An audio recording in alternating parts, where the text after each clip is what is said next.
Bienvenue dans un nouveau vidéo de la chaîne Intemporelle. Aujourd'hui, on va parler de comment acheter une cravate.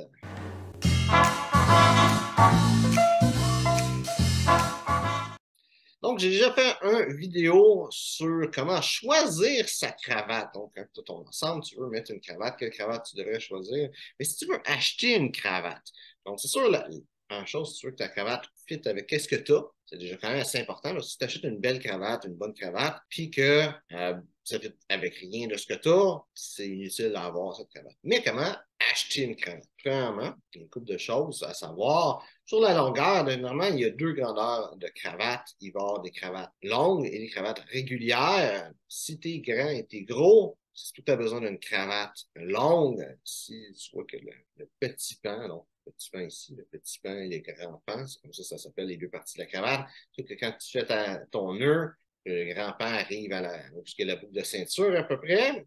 Soit que ça touche le haut de la boucle, soit que ça arrive dans plein milieu, ou vers le bas, mais quelque chose comme ça. Si tu vois que le petit pan est rendu très, très, très petit, peut-être pas besoin d'une cravate longue. C'est la première chose à savoir. Sinon, aussi, quand tu achètes une cravate, la cravate en tant que telle, tu veux qu'elle soit, la largeur soit quand même proportionnelle à la grandeur que tu as. Si ton veston, je parle en grandeur canadienne, c'est ton veston, c'est un 40 et plus, tu veux une cravate régulière. Si tu es en dessous de 40, cravate mince, ça peut marcher avec toi, même régulière aussi, ça peut être bon. Et si tu es rendu peut-être dans le 48, 50, ben, tu vas savoir peut-être dans une cravate large.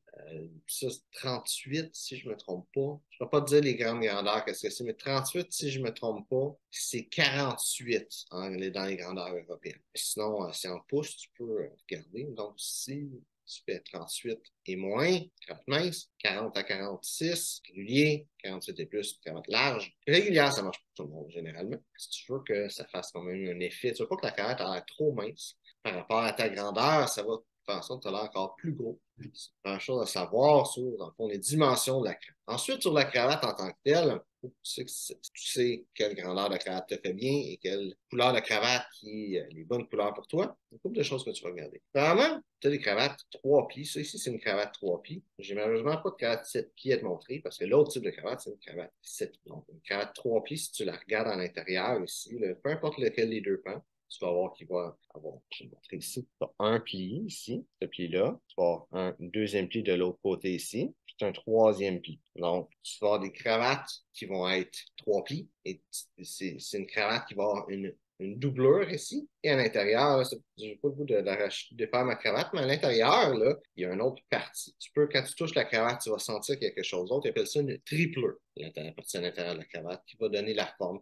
En fond, la cravate 3 plis va être pliée par-dessus. Une cravate 7 plis, ça va être un gros morceau de soie ou d'un autre matériel qui va être plié 7 fois sur lui-même et il n'y aura pas de doublure et de triplure. Il va juste avoir ce gros morceau de soie et c'est la façon qui est pliée qui va qui va mettre un petit peu de corps à l'intérieur de la cravate. Donc, une cravate 7 plis, c'est plus cher, c'est plus dur à trouver. Une cravate 3 plis, c'est des cravates que tu vas trouver un petit peu partout. C'est important à savoir la construction de la cravate. Tu as aussi des cravates qui sont faites avec une construction un peu plus légère qui vont être des fois pas doublées. Ça peut être une cravate 3 plis, il n'y a pas de triplure et il n'y a pas de doublure. Elle va être généralement cousue sur elle-même, sur le bout, cousue ensemble, ou des fois peut-être pas de triplure, juste une doublure. Une cravate plus légère, ça fait une cravate avec un nœud beaucoup plus petit parce qu'il y a moins de choses pour remplir le nœud. Mais ça va être une cravate qui va être plus légère. Une cravate 7 plis, ça va être une cravate déjà quand même très légère parce qu'il y a juste la soie. Une cravate non doublée. Donc, ça va être une cravate qui va être encore plus légère, spécialement pour l'été. Si je veux porter des cravates, mais pas avoir chaud l'été, ça peut être un bon chaud. Ça, c'est une première chose à savoir sur la cravate. Quel genre de cravate tu vas avoir? C'est sur une 3 plis, ça va être facile à trouver. Les deux autres types de cravates, ça va être un peu plus dur. L'autre chose que tu veux regarder avec la cravate, ça va être la composition. Donc, sur le petit pan, tu vas avoir une étiquette. La plupart du temps, si tu as une cravate tricotée, ça va être généralement dans les alentours de où il y a l'étiquette de la marque ou le petit œillet pour mettre le petit pan dedans. Dans ce coin-là, tu vas avoir une étiquette. Et l'étiquette va te dire c'est fait en quoi. Tu veux éviter le polyester. Le polyester, c'est pas nécessairement une belle qualité, ça fait pas une belle cravate, ça fait pas nécessairement des beaux nœuds, ça reste laid, ça devient laid plus rapidement. Tu veux avoir des cravates dans un matériel qui va être naturel, qui va être beau. Personnellement, j'éviterais aussi le coton. Le coton va fripé, il va prendre des plis quand même assez facilement. Puis c'est pas, ça va pas nécessairement être des beaux plis, ça va prendre des faux plis sur ta cravate. Le lin pourrait être un bon choix. Le lin spécialement pour l'été, qui va peut-être devenir froissé par bout. Généralement, le lin va être mélangé avec quelque chose d'autre, mais une cravate en lin peut être le fun parce que ça va respirer, ça va faire un effet plus été. La laine aussi, une cravate en laine, ça peut être un bon matériel. J'éviterais vraiment le polyester, le coton ou tous les matériaux aussi synthétiques. Quoique certains matériaux synthétiques peuvent être pas si mauvais que ça. Comme la viscose, si tu trouves une belle cravate qui est en viscose, mais c'est pas à la fin du monde, c'est sûr. Si c'est en polyester, là, c'est moins le fun. Mais tu veux que ce soit un bon matériel parce que de toute façon, la plupart du temps, quand ils vont te vendre une cravate, ils vont te la vendre le même prix, peu importe ce qu'il y a à l'intérieur. Tu veux que ce soit quelque chose de bon déjà. Si ta cravate en polyester, ça ne respirera pas, puis tu vas avoir chaud. Ça a l'air de rien, c'est juste une petite bande de tissu autour de ton cou. Mais tu sais, ça referme ta chemise, c'est ça qui. L'aération peut être faite. Ça va être plus chaud. Pour vrai, ça fait une différence.